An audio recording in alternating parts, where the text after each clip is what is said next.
During the late 1960s, a diagnosis of cancer meant you would most likely have to travel out of state to receive care, if you could afford to do so. If your care included radiation treatment, that meant spending weeks away from home and family and friends at a time when you needed them most. It was then a small group of community leaders recognized that local access to high-quality cancer care was needed and that it should be available to everyone regardless of their ability to pay. Community leaders and volunteers started Mary Bird Perkins, and today they remain the backbone of our mission.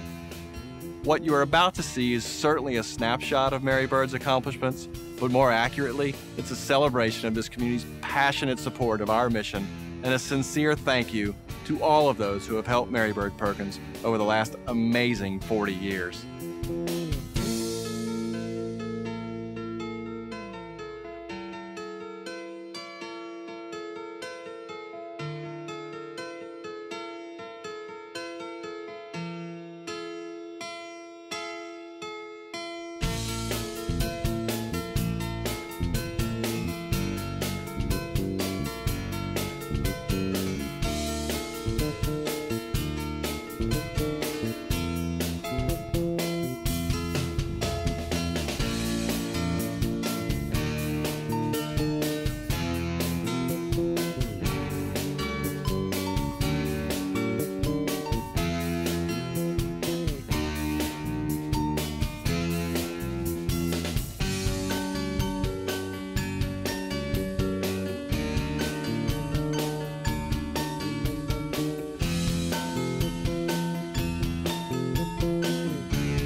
The future provides more opportunities to serve those in need, and there is no doubt that community support will always guide Mary Bird Perkins Cancer Center.